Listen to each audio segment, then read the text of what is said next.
When I was little, I always knew I wanted to be a teacher because my mom was a teacher, and so that was kind of the culture of our life. And so I had a classroom set up in my bedroom when I was little. Playing school was just never a question of would I be a teacher. That was just always kind of understood for me that yes, I would be a teacher. And then as I grew up, it just kind of developed that music was what I was going to teach. My name is Meredith Ziegler, and I teach music at Wilson Arts Integration Elementary School.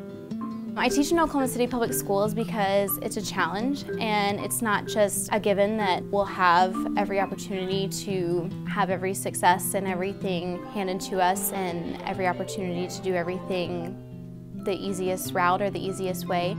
I like having those students that you're going to have to try to reach and maybe try different ways to be able to reach them. I probably teach close to 500 kids in a week.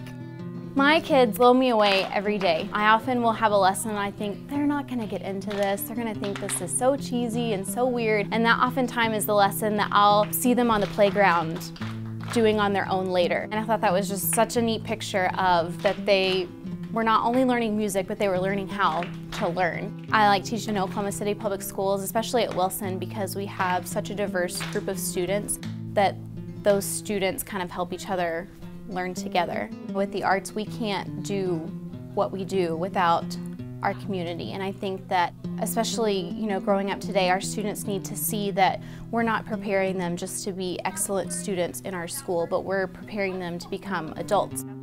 Someone asked me if I would stay in teaching, and I said yeah, because I don't know how to do anything else. I always say that my job is not to produce great musicians. People always ask me, if you come from Wilson and art school, you must have a lot of kids who go into music. And I say, well, if they go into music, that's great, but I would rather, just produce better people who learn those skills through music.